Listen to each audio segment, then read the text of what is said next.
Nosso bate-papo agora é com Otaviano Júnior, coordenador do Centro de Memória da Amazônia, que foi criado no ano passado, né, professor? Em janeiro do ano passado. Nós fizemos um ano há pouco tempo. Vocês fizeram um convênio, a Universidade Federal do Pará fez um convênio com o Tribunal de Justiça do Estado para a criação desse Centro de Memória. A gente tem que entender uma coisa, o Centro de Memória ele é mais amplo do que a documentação que está lá, que é do Tribunal de Justiça do Estado. Primeira coisa é essa. Segundo, o Centro de Memória é um esforço da UFPA para garantir à sociedade, de um modo geral, o direito à memória. Porque memória é cidadania. Isso é um elemento fundamental na composição do ser cidadão.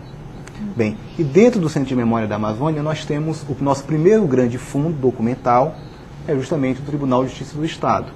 São 35 toneladas de documentos, ou 2 quilômetros lineares de papel, que é muita coisa. Eu e o professor Décio Guzman, que também coordena o Centro de Memória junto comigo, nós carregamos junto com os nossos bolsistas, motoristas da UFPA, carregadores da UFPA, carregamos muitas caixas nessa mudança. E temos documentos desde o final do século XVIII até 1970. Esse é só um fundo. Para você ter ideia, nós também estamos num projeto para trazer a documentação do Tribunal do Santo Ofício, que esteve presente na Amazônia, não é isso? Está tudo em Portugal, nós estamos trazendo as cópias digitais desses documentos para disponibilizar. Além disso, nós temos o fundo da própria instituição, ou seja, o fundo da UFPA, que é uma instituição estratégica para o desenvolvimento da região, e a gente quer resgatar um pouco da memória da UFPA. Então nós temos hoje esses 3 grandes fundos documentais. Agora, nós não somos apenas um arquivo. Não adianta você ter a documentação guardada, organizada e limpa. Isso, higienizada, isso não basta. O que é importante é você fazer um uso social dessa documentação. Por isso que uma coisa o nosso lema do Centro de Memória é: mais importante do que ter 30 doutores pesquisando os documentos é termos 50 crianças participando das nossas oficinas, exposições, cursos, palestras. Esse é o nosso esforço. Então nós somos, antes de tudo, um centro de educação patrimonial. Onde fica o Centro de Memória? Centro de Memória... lá na universidade mesmo? Não. O Centro de Memória hoje fica no antigo prédio da Gráfica, da UFPA, que é na rua Rui Barbosa, esquina com Ode Almeida. É um prédio de 1927, que já tem um projeto arquitetônico para adequar a nova função dele, não é isso? E a gente está lá, 1.000 metros quadrados de área, mas a gente está organizando a documentação. O documento é extremamente difícil de ser organizado, né? Porque você tem que higienizar, você tem que criar e colocar nos fundos por ano, por processo. Nós temos hoje, da documentação que veio do Tribunal de Justiça do Estado, que é um convênio que nós assinamos com o Tribunal de Justiça do Estado, de 50 anos, essa documentação não é da UFPA, está sob a guarda da UFPA, que é diferente. Nós temos, por exemplo, na área criminal, temos defloramento, sedução, bigamia, adultério, assassinato, capoeiragem, que era um crime até 1937, é uma fonte latrocínio. Riquíssima, é uma fonte riquíssima. Você de pode estudo, reconstruir. Né? Para a história é primordial. É fundamental para você entender a sociedade. Eu estava falando com o Sérgio que, para você entender um pouco da violência que a criança sofre, o lugar social da criança hoje, é fundamental que você rastreie a trajetória da criança, da ideia e do sentimento de criança. O que é ser criança? Como era pensado ser criança no século XIX, por exemplo, em Belém? Nós temos documentos que podem comportar esse tipo de análise.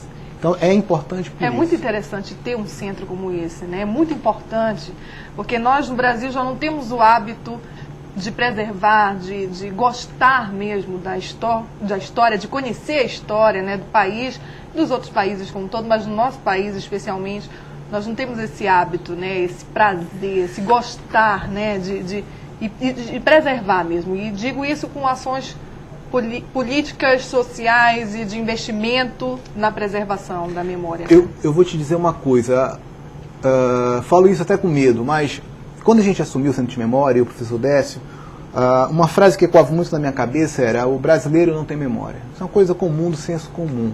Eu te digo hoje, depois que a gente está um ano trabalhando, que não. O brasileiro não só tem memória, como gosta de ter memória. Eu queria poder estar aqui chorando falta de apoio, enfim. Mas todos os parceiros que nós procuramos hoje, todos os parceiros nos apoiaram. Claro que cada parceiro tem suas prioridades, e tem os seus limites de recursos. Mas todos acatam a ideia e, obviamente, vão adequando.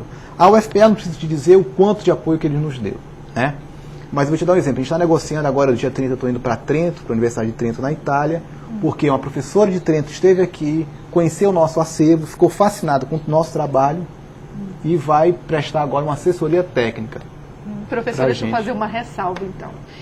A gente percebe que há uma mudança, né, de comportamento. Há uma mudança, Concordo. há um maior interesse hoje, né, por parte, eu acredito que de todo mundo, não só daquele investimento dos governos, mas também da população como um todo, né? Há uma mudança de postura nisso, né? Eu acho que nós estamos num momento de valorização da Porque cidadania. durante muito tempo Concordo. as coisas ficaram esquecidas, né? Tem muito documento importante que ficou sem tratamento adequado, durante muito tempo. Mas isso é compreensível se você pensar um pouco da história recente do nosso país.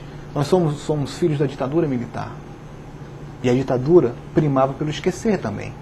Não é? Quer dizer, a memória ela é um palco de embates políticos. E a democracia fomenta justamente o quê? A memória aparecer. Por quê? Porque aí você vê várias vertentes políticas, várias visões de mundo se debatendo. Porque o que fica registrado no passado é a visão de quem registra. Cada um conta a sua versão. E o que é importante é que a gente tenha acesso a várias versões, para que cada um de nós, né, possa construir a sua própria versão. Então, cada vez mais a memória parece-me que está sendo um elemento fundamental para se valorizar a cidadania e a democracia. Então, nesse sentido, a gente tem tido apoios, enfim, para um ano de trabalho as coisas estão, pelo menos, indo bem. Otaviano, agora voltando um pouquinho à questão da história, né, que vocês têm um acervo muito rico lá, inclusive tem o processo da Severa Romana, né, de 1900 lá. E além desse processo, tem algum outro fato histórico também que você possa ressaltar, que é de interesse, que foi uma coisa importante naquela época, em outras épocas, aliás? Tu sabes de uma coisa? Isso parte de uma visão de história que hoje nós já não temos mais. A história como arte e ciência. Porque nós também somos arte. Porque lidamos com a imaginação. E por que eu te falo isso? Até o século XIX se valorizava muito o quê? Quando se falava em história, os grandes acontecimentos, os grandes nomes, esses eventos barulhentos. Mas nós, como historiadores, descobrimos que as grandes mudanças, as grandes revoluções acontecem em silêncio. Então nos interessa os cotidianos silenciosos, que estão no arquivo. O caso Severa Romana é um caso que, obviamente, super importante. Ontem mesmo eu estava lendo esse processo, é interessante as figuras que estão em torno da Severa Romana, enfim. Mas o interessante também é o processo de latrocínio cometido contra o fulano de tal, que ninguém conhece. Importante também é o incêndio da igreja de Nazaré, né, no final do século XIX, que as pessoas, que não deu tempo da brigada contra o incêndio chegar, e as pessoas entraram no fogo para tirar as relíquias da igreja. O que é tão importante, essa é uma luta nossa, isso é educação patrimonial, não é valorizar apenas o Severa Romana, ou então o processo, o inventário do Lemos, mas é importante a gente valorizar os cotidianos silenciosos, as pessoas sem nome, sem rosto na história, para que elas ganhem vida. Nós todos aqui somos importantes, independente de sermos grandes políticos ou pessoas que morremos como mártires. O importante, cada um de nós traz a sua história.